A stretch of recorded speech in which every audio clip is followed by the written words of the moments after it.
I'm Patricia Muir, your host today. Today, we're going to be discussing a topic that truly resonates with our audience of trailblazing women in their 40s, 50s, 60s, and beyond. Probably too common and too often in our life.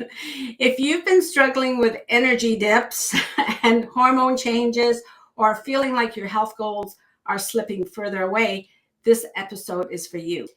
Our topic today is holistic health for women executives, and we'll cover 3 transformational insights from our guest to help you remaster your health in a sustainable and empowering way. Before we begin, please do not forget to subscribe and share this podcast with other women in your life. Now, let's jump in. Let's meet Abraham. Abraham Anjarkochian. And Abraham is not just a dietitian, he's a game changer. He's armed with a master's degree in human nutrition from McGill University and an outstanding academic record from the University of Toronto, where he was awarded the prestigious Silver Medal for Academic Excellence. Abraham stands at the pinnacle of his field. What sets him apart? He takes a holistic approach to nutrition. He emphasizes that every aspect of well-being, including sleep, stress, our hormones, our metabolism, and movement, is a piece of the puzzle and plays a vital role in holistic approaches. Together, they form the foundation for redefining and optimizing your life and work. So, Abraham, we're going to jump right into your 3 insights with number 1, okay? So, here's an eye-opener that many of us aren't talking about enough. Abraham, could you please explain the connection between inflammation, gut health, and weight management and critical illness such as cancer? Absolutely. First of all, thank you so much, Patricia, for having me. And yes, absolutely. So let us start with inflammation. What is inflammation? I would like to redefine it for our audience to be very clear. So inflammation is the body's natural defense mechanism. Think of it as your immune system way of fighting off infections, injuries, or toxins. But here's the catch. While short-term or acute inflammation is helpful, chronic inflammation is a different story. Chronic inflammation is like a fire that never gets put out. It keeps burning and damaging your cells, organs, and tissues over a long period of time. Now, this type of inflammation has been linked to a host of chronic diseases, including heart disease, diabetes, cancer, and even obesity. And guess what? One of the biggest drivers of chronic inflammation is also goes with poor gut health. Now, your gut isn't just about digestion. It houses trillions of bacteria, collectively known as your gut microbiome. These bacteria play a crucial role in regulating inflammation, nutrient absorption, and even immune function. Now, when your gut microbiome is kind of balanced, it supports a strong immune system and keeps inflammation in check. But when it's out of balance due to maybe processed foods, stress, antibiotics, or lack of fiber, it can lead to something called leaky gut. So this is when your gut lining becomes damaged, allowing harmful substances to leak into your bloodstream, and that will be triggering chronic inflammation. And when inflammation kind of runs wild in your body, it increases the risk of developing serious conditions, including cancer. So, how does this all kind of tie into cancer? Well, chronic inflammation creates an environment where the cancer cells can thrive. It damages the DNA, promotes uncontrolled cell growth, and weakens your immune defense. So that makes it easier for the tumors to develop and spread. And here is the kicker. Research shows that the gut health plays a direct role in cancer prevention. A healthy gut kind of produces benefits compound that kind of reduce inflammation and also detoxifies harmful substances. Meanwhile, An unhealthy gut filled with harmful bacteria can actually increase the production of carcinogens, raising your cancer risk. So, this is why nutrition is so powerful. What you eat can either fuel inflammation or fight it, similarly to the cancer. So, how kind of bring how it now it also can impact your weight loss into the picture. If you have been struggling to lose weight despite kind of eating well and exercising, chronic inflammation could actually also link into obesity or gaining weight, because inflammation affects hormones like insulin and cortisol, which control your metabolism and kind of fat storage. When these hormones are out of balance, your body can hold on to fat, especially around that belly area. So, Mhm. on top of that, poor gut health can mess with your hunger hormones, making you feel constantly hungry or crave kind of unhealthy food. So, Mhm. if you want to kind of lose weight effectively, reducing inflammation and healing your gut is also a key, besides just developing the chronic other conditions. Could I pop in with a question here? We seem to see this happening in our lives, especially women at certain times of our life, right? Our metabolism changes. What are some of the signs, obvious signs, where we don't realize that we have crossed that line into inflammation? Like, I know when we think of inflammation, we think of the swelling around our joints and things like that.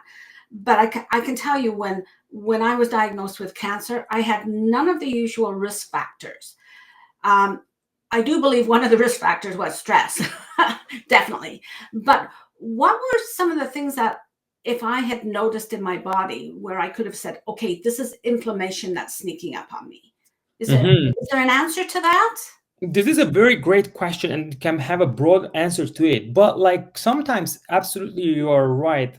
It's not that obvious, and it's not about like when we say the knife reach into our bone where we are exploring this thing. So here are a couple of signs that can really kind of help you identify, or you want to maybe check, because number one is literally checking your CRP, which is C-reactive protein. This is a marker in your blood that can show about like how much of inflammation going in your body. And sometimes you can have a high inflammation in your body going because of various reasons, but you are not necessarily feeling any symptoms. You might not feel like a pain or tiredness, but that doesn't mean that you aren't having inflammation because of not feeling those symptoms. So it's similar some kind of cancers when they grow without you feeling until like it gets into the bad stages. So it the best way to do is basically first, again, if you are kind of tapping on the basics from your stress levels, your sleep hygiene, because those are things that we kind of underestimate their impact until it's too late. And also sometimes it's the missing or hindered hidden factors that actually cause a problem, but we don't put so much weight onto them, because what happened is, again, as the names imply, it's chronic, right? You don't just like build an inflammation related chronic condition in one day or 1 week or 1 month even, right? It's over years. If you're depriving yourself from your sleep, if you are chronically stressed like several years, like 5, 10 years, that is going to be the kind of the manifestation of this kind of diseases, because over those years you had inflammation in your body that have not spoke to you because you didn't have the symptoms. Some of the symptoms that you might see, kind of the energy flow of your day. So if you are kind of waking up not fully rested, or have a foggy brain, or you have seen your hair loss or thinning of hair, those are some symptoms. Or if you are having gut distresses, like if you have some constipation, diarrhea, or something like that, those are also kind of some signs. Or if you are in your cycle and you lose period, those are also all kind of indirect signs of probably inflammation happening in your body. So if that kind of answers your question. Yes, it does. And I was thinking, there's so much going on for us in each phase of our life that actually work together to bring on inflammation. And I'll just mention, like, if you're stressed out during your transition through menopause and you're not getting enough sleep as much as you try, then you're almost like prone at that time.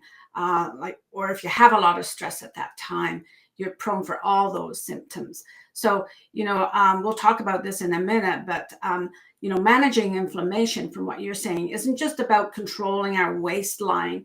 It's very much about giving our body the tools to thrive.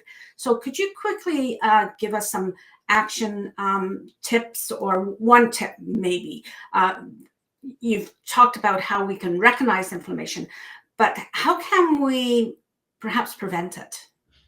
Great question. Yes, absolutely. So, as you have mentioned, we sometimes so focus on the physical aspect and not the mental and internal aspect. And that I see also with one-on-one clients when they come in and we are speaking about, let's say, weight loss. But then we talk Mm. about, like, here's the thing: the indirect cause of your weight gain or not able or struggling to lose weight could be the hidden factors that you are not tapping into them. Because in the media nowadays there is so much about, like, in and out, and that's how you lose weight, but that's not as simple as it sounds. It's not about, like, we are speaking about, like, nutrition and exercise, and that's becomes the hidden factors from hormone perspective, from metabolic perspective, and from inflammation perspective. So one tip that I can give, this is the most, again, undervalued tip in order to reduce your body inflammation, is listening to your body, not kind of suppressing the body's needs by indulging with caffeinated beverage more. For example, if you are one big tip, don't have like a coffee at kind of a night time when you are trying. I understand sometimes, yes, we need to stretch and we need to work more hours and longer hours. However, just think about it, that we have our own limitation. And sure, if you are young or you're currently being able to kind of do that, but you will pay it off later on in life. So we are paying off now or later. So you want to take care of your current healthy body to Mm. be able to have a health span, not lifespan. I always tell that, right? Because here's a couple of things what happens. Like, let's say a caffeine is gonna bind with the same receptor into which the compound that bind into your receptor in the nervous system that triggers tiredness. So what you're basically doing, you're exhausting your sympathetic nervous system by numbing your receptors with caffeine, and you're feeling that you have Oh, more energy, right? oh, Whereas in reality, but what you're doing is you're further pushing the extent that your yeah, nervous system can work yeah. by not letting that feeling. Like, it's the same effect as anesthesia, right? When you kind of numb, if you have to the dentist and you don't want to feel, you just like put that numbness, right? So you're numbing that kind of feeling of tiredness, which in what it turns is inflammation, because you're pushing into a place where your cells are going to start working against you, and that also going to disturb your sleep. Many women who come to me also because of like, not necessarily just the coffee, because of overall stress, because of not necessarily nourishing properly, they are also kind of having the sleeplessness, or kind of not necessarily having proper sleep. So the the big two kind of things that can impact you the most by reducing inflammation,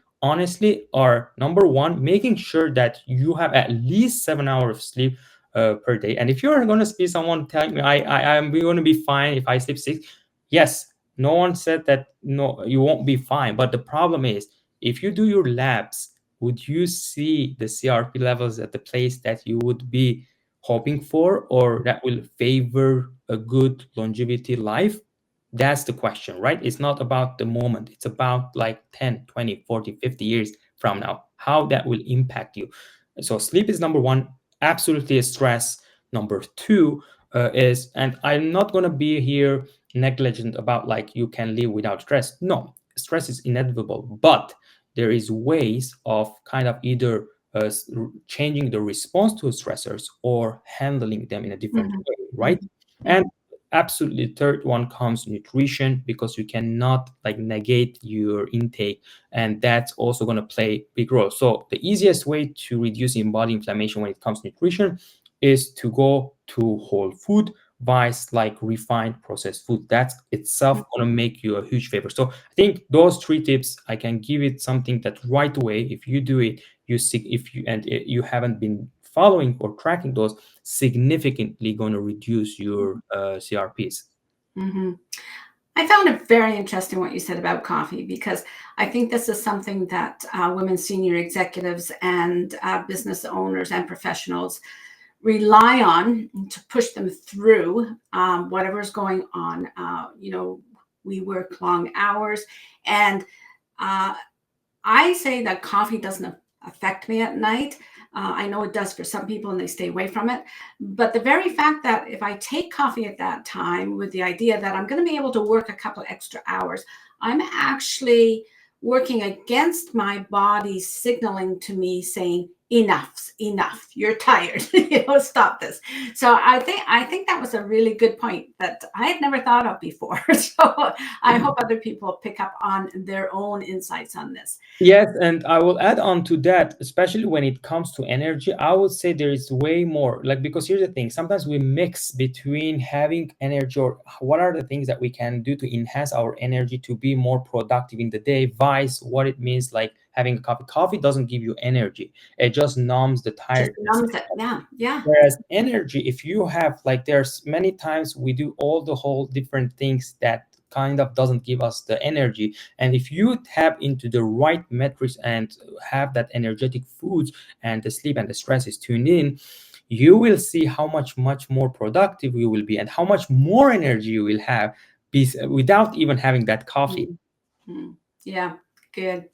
So I'd like to get on to our next talking point. Okay, so now for a topic that affects every woman who's listening, and some parts of our lives, definitely, but I think they're always hopping around, and that's the hormones and our metabolism. Can you give us a bit more of your thoughts and insight on hormones, metabolism versus the simple exercise and nutrition for optimal health? That's what you talk about, right?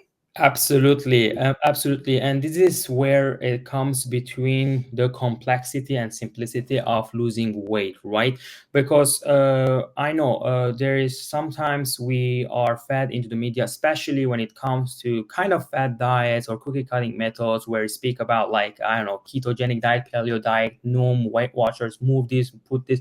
First, they bring you into very unrealistic expectation that doesn't necessarily foster a good, healthy, sustainable lifestyle shift. Mm-hmm. And number two, some of those, if they are not necessarily subjectively individualized enough to consider the person's kind of background, from medical conditions to the age to kind of where they are standing for. Because if you end up having some certain conditions and on top of that you follow something like that, you might further end up hurting your metabolism and Mm-hmm. hormone by kind of again impacting your thyroid, impacting your cortisol, insulin, and that's gonna kind of resist your body from seeing any progress, and along with building kind of frustration, because you will go and turn and to yourself and say, wow, I'm kind of like eating perfectly healthy. I'm following a deficit. I'm kind of exercising on a daily basis. However, I'm not seeing any progress or any movement on the scale. And believe it or not, those hormones and metabolism can be so resistant because our human evolution been longer period in scarcity and famine than food abundance. So we are better, our body are better at preserving energy than spending energy. So if you are not doing correctly, or you have kind of starving yourself for so many months and along with exercising, you are working against your body, and your body is smart enough to push those hormones in a way that will disfavor you and sometimes cause chronic conditions down the line. Now, beside might be your hormones are changed because of not doing, let's say, nutrition and exercise correctly. We also, women have transitioning periods from especially between your late 30s to mid 50s, where all that Hashimoto might arise, the PCOS might arise, and those are other kind of hormonal problems that if you don't check, if you don't understand how to navigate, how to correct them, that's going to keep you very frustrated. And also, if you're following something that is not addressing the corporate, if it's not like individuality, if it's not necessarily kind of looking into your unique lab values, if the unique situation about your stress and sleep and how you navigate your intake, you are going to harm yourself as well, not just not see Mhm. the result, right? Mhm. So that's how important comes, and I see this all over with all the women who come to me and they tried a variety of various those kind of fat diets, and they still either they have been in the vicious cycle of yo-yo dieting where they go down and up, because again, that's they follow something rigidly, and on top of that, it's Mhm. not their fault, it's not their fault. The media is bombarded with all this kind of constantly new trendy kind of quick very attractive fixes, which is not going to last long, and you're only going to realize once you're there, right? And Mhm. on the other hand, is not necessarily addressing the core problem that will put this off for good. Mhm. Mhm. So, what I know you do work with women over the age of 35. What would be an actionable tip that you would give them regarding their hormones and their metabolism at this point? hmm Great question. Now, definitely, if you first of all, it's hard if you to kind of tackle on hormones and metabolism without professional expertise Mm-hmm. advice, because these are beyond just like random calories and macros we're talking about, and it can be dangerous if it's like you don't just like you pull your teeth when you have a problem in your mouth, right? You go to your dentist. Same when you have problem with your heart, you go to your cardio. Like when you have a hormonal or metabolic issue that you're thinking of, it's the best way first to seek a help from a professional healthcare. But let's say if you are willing to make sure that you're not having, or you to not harm your metabolism, what I would say to do is basically making sure that you are first. One thing I see, number one cause of hormonal dysregulation and metabolic dysregulation is underfeeding yourself for a long time, and especially going below BMR. Let me quickly just mention what is BMR. BMR is basal metabolic rate. This is part of the energy expenditure of your body that your body requires the minimum that in order to survive. This is basically when you are lying on the bed and doing nothing exactly for 24 hours. That's the amount of energy you will basically spend. Oh, If okay. you eat anything below that mark, Uh-huh. your body start going to fight you, and those where things go south from in hormone perspective. So in order to make sure that you not get there, you also need to be going on your deficit fat loss phase, because here's the thing. So there is like one of the big problem is staying on a deficit for long run without having an exit plan, which I see people who get into those fat diets. You need to understand that you cannot expect to lose weight non-stop continuously by keeping the calories low. You need to understand that you need to go through fat loss phase, dieting break, maintenance phase, and in a path that actually doesn't harm you, and also is sustainably you can keep off that. Yeah. So that's very important. Now, beside that, of course, there's sometimes it's not about like you've been under calories for long. Definitely sometimes it's just like, again, it's the transition from you being kind of from the period to no period, like this premenopausal, menopausal transition, or those are different stories, and this is, you don't much have a control over it. It happens regardless of how you eat. But then at that point, I would say just seek a help from professional, because it's hard for you to understand or do, because you need to do labs, you need to interpret those labs and understand a strategic plan on how to navigate and fix them. Mm-hmm. Mm-hmm. That's good advice. I don't think many of us have the the experts at hand, even in our GP sometimes, to be able to really evaluate what's going on with our hormones. Excuse me. But this is all about our natural body rhythms, right, through a lifetime. So we're talking about our life and our work on this podcast. So there's one controversial perspective that you have, and that is around the transformation beyond the scale. And what we mean by that is the scale that you step onto, right? Could you tell us what your insights are and what your perspective is about it being beyond the scale? Yes, absolutely. Now, this is another thing that the social media feeds us upon and create that kind of the perception or wrong perception of our health, right? And longevity. So when we speak about health and longevity and being good, it doesn't mean that the only one marker is the scale. No, because Mhm. like there are many, many other factors that you need to make sure that you are on the right spot.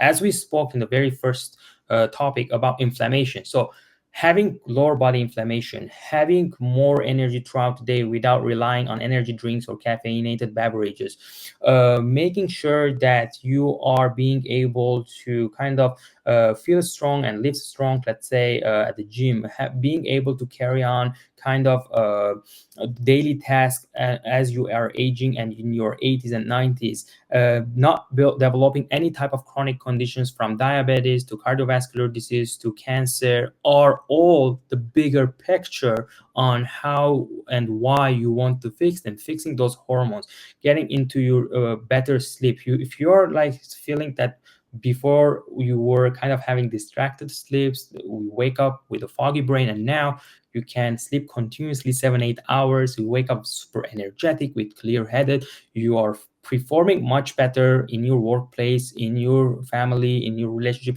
Those are way more bigger wins. Or even more, if you also know how to navigate your vacation, your kind of celebration from Christmas or New Year, those are big wins. Because some of especially again those cookie cutting methods that out there, they don't necessarily tell you what to do. And like this is not possible. Like we need to think it's not mentally and okay for you to kind of isolate yourself from. And I see this again and again when clients come to me, and I will be shocked, right? Like I have clients who would be like, oh, I wouldn't go with my daughter's birthday because I need to have that cake, and then I am in Yeah. a calorie deficit, I am in a keto. I was like, oh my goodness, how much impacting, right?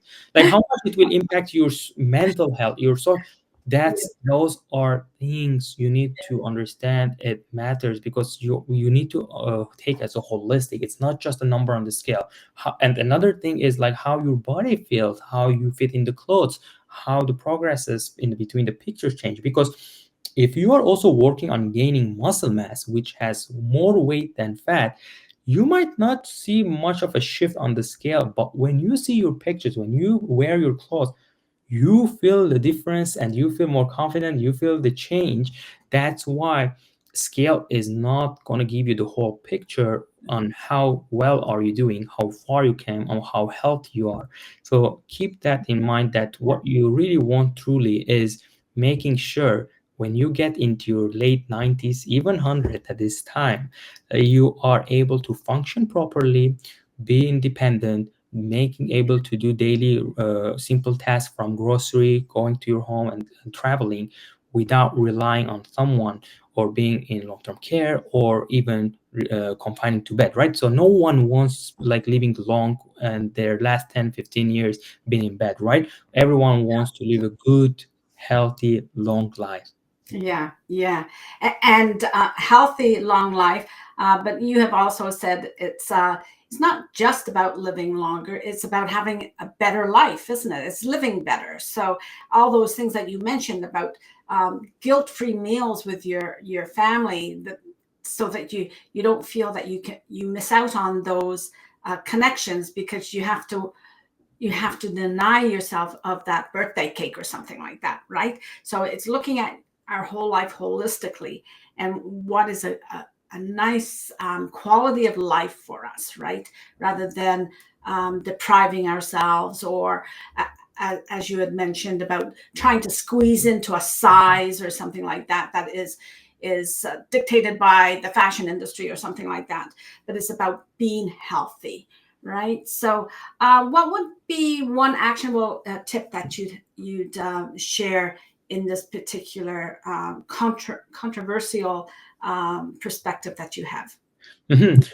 One thing I would say is the best way to start with. What I would suggest is literally have a journal, and the next 3 days, journal how you are running your day. And then, because here's another thing, sometimes, especially this comes around the New Year's resolution days, we want to change everything at once, right? And we think that the next day, on the 1st of January, we will wake up as a different person, being able to completely shift our life in instant moment. And that's not gonna work, even though motivation is high, maybe another 1 or 2 months. But we human are a routine-based creatures, and research shows that one change at a time has an 85% success rate. And if you that increase to 2 or 3, it goes all the way to 15%. So right, so Mm, what I would suggest here is write down everything you do, and then after 3 days, go and check what is one thing that we have spoke maybe today that you are not necessarily doing that great about it, and start shifting that one thing in the next 1 or 2 weeks. And then once that habit you build and put in place, see what is the next anchor or next shift that you want to do.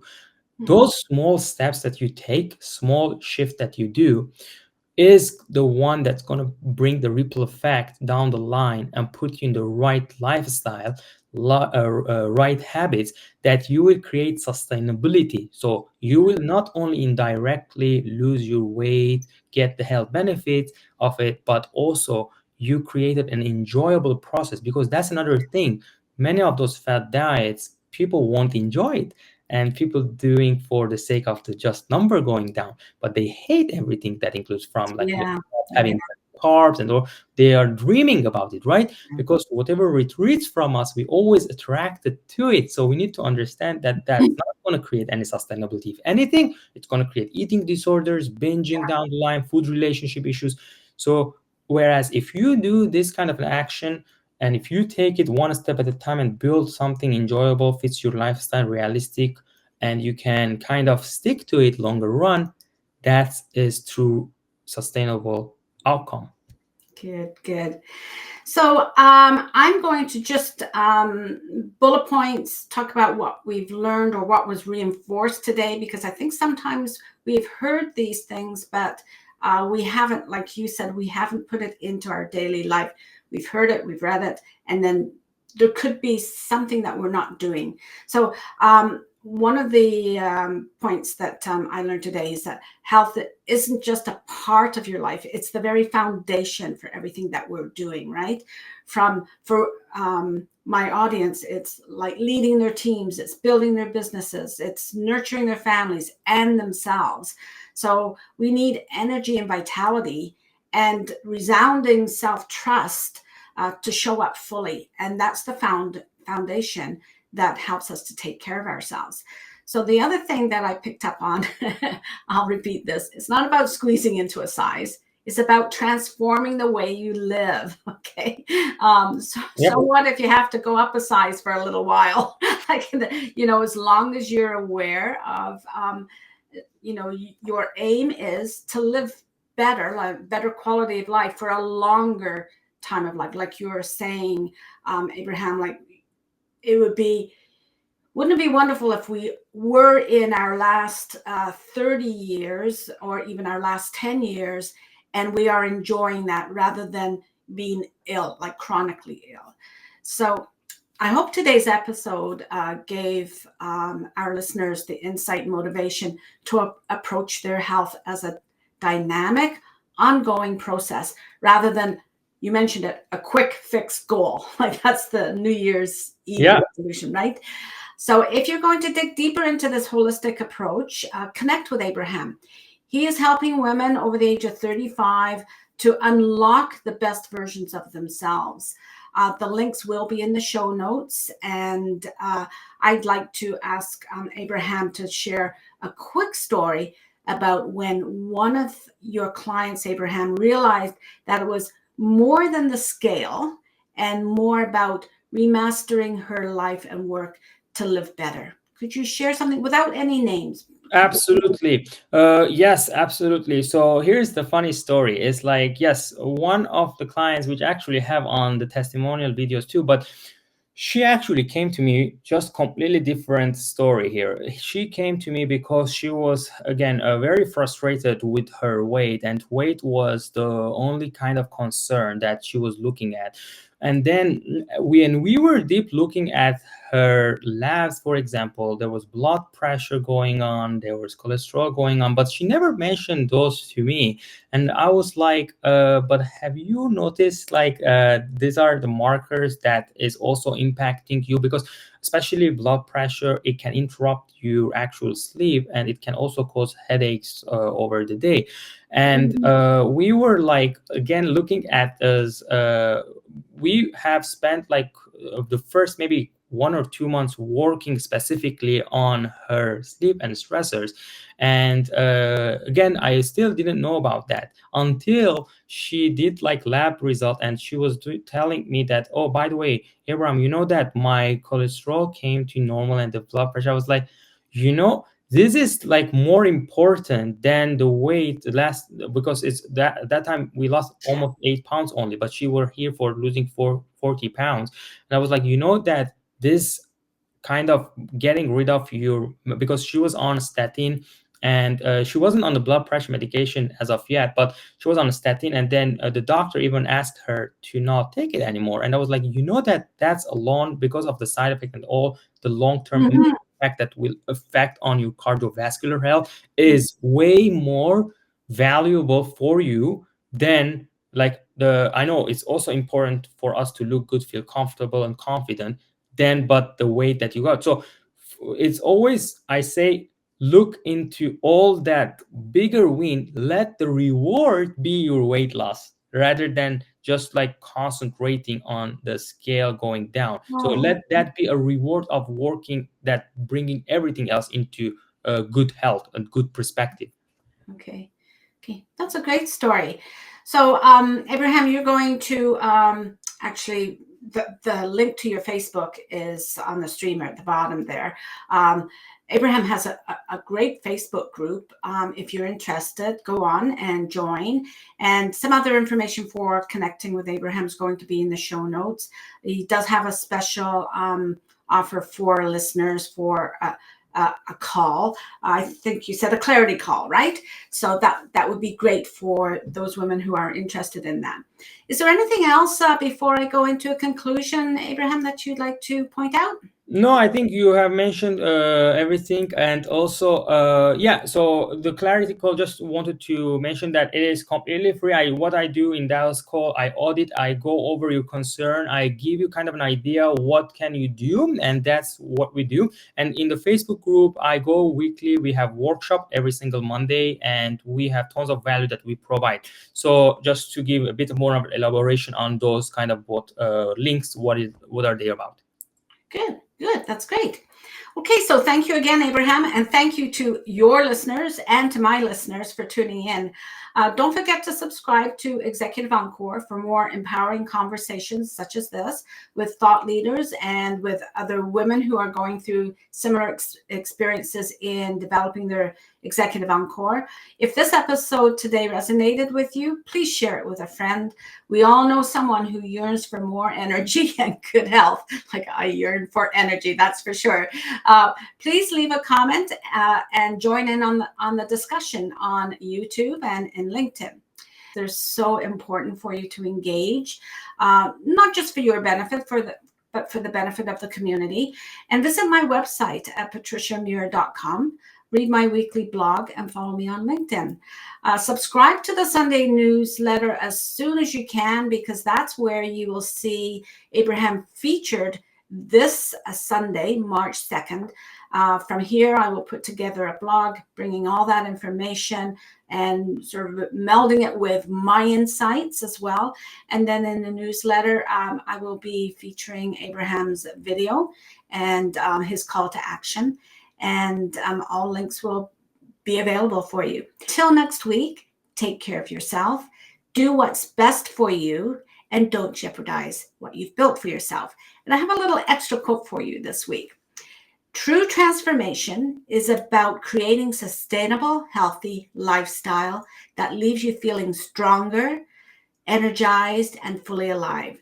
The goal is to not just to live longer, it's to live better. Thank you very much for joining us today. Have a great week. Thank you for having me. It was my pleasure.